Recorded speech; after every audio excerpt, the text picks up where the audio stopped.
இப்போ வந்து பாத்தீங்கன்னா நம்மளுடைய குறும்பூர் ராஜேஸ்வரி டீமை பத்தி சொல்லணும். ராஜேஸ்வரி நாடக மன்றம் இன்னைக்கு தமிழ்நாடு எங்கும் குறும்பூர் ராஜேஸ்வரி வேணும், அந்த ராஜேஸ்வரி ஞாபகம் இருக்கே குறும்பூர் நல்லா ஞாபகம் இருக்கு. அந்த அளவுக்கு குறும்பூர் ராஜேஸ்வரின் மக்கள் மனசுல நல்லா பதிஞ்சிட்டாங்க. அந்த மாதிரி ஒரு பேர் எடுக்கிறது ஒரு சாதாரண விஷயம் இல்லை. ஒரு திறமை வளர வளர நமக்கு எப்படி இருந்தாலும் நாடகம் வரும் அப்படின்னு கிடையாது. நம்ம ராஜேஸ்வரி நாடக மன்ற உரிமையாளர் நம்மளுடைய நாகராஜ் அண்ணா கிட்ட பிடிச்ச ஒரு விஷயமே, நமக்கு எப்படி இருந்தாலும் நாடகம் வருது இல்லக்கா அப்படின்னு இருக்க மாட்டாரு. அக்கா நம்ம டீமை பத்தி என்னக்கா சொல்றாங்க ஊருங்கள்ல அப்படின்னு சொல்லிட்டு கேட்பாரு. அந்த ஒரு பெருந்தன்மை எனக்கு அண்ணன் கிட்ட ரொம்ப பிடிக்கும். இந்த மாதிரி எல்லாரும் கேட்க மாட்டாங்க, எனக்கு நல்லா தானே வரும் நாடகம் அப்படின்வாங்க. அப்படி இல்லை. அதே போல எளிமை அப்படின்னா நம்ம முருகண்ணனை சொல்லலாம். மேடையில எவ்வளவு அட்டகாசம் பண்றாரு, உங்களெல்லாம் எப்படி சிரிக்க வைக்கிறாரு.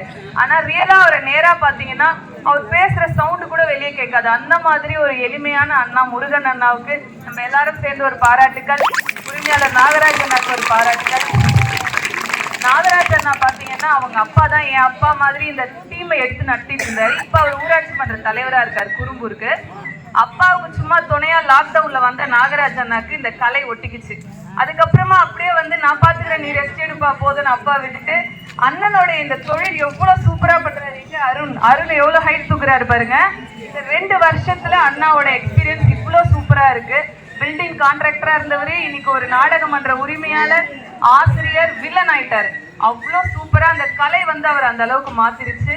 இது போல ஒவ்வொரு கலைஞர்களையும் சொல்லலாம். நம்ம அதாவது தாய் தந்தை பெட்டி மிருதங்கத்துல இருந்து எல்லாருமே நம்மளுடைய ராஜேஸ்வரி டீம்ல நல்ல ஒரு ஒத்துழைப்பு கொடுக்குறாங்க.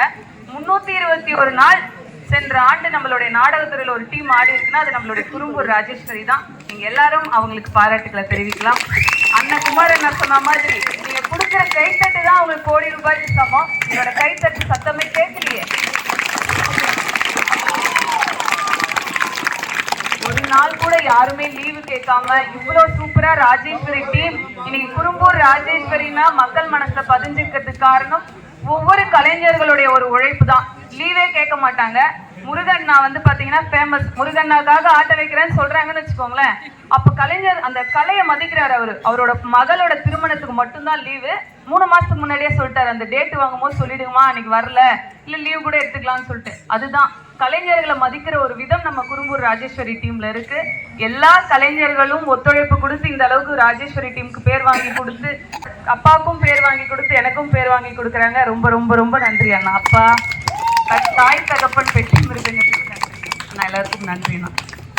இதே போல அமைதியா பாருங்க. நன்றிண்ணா.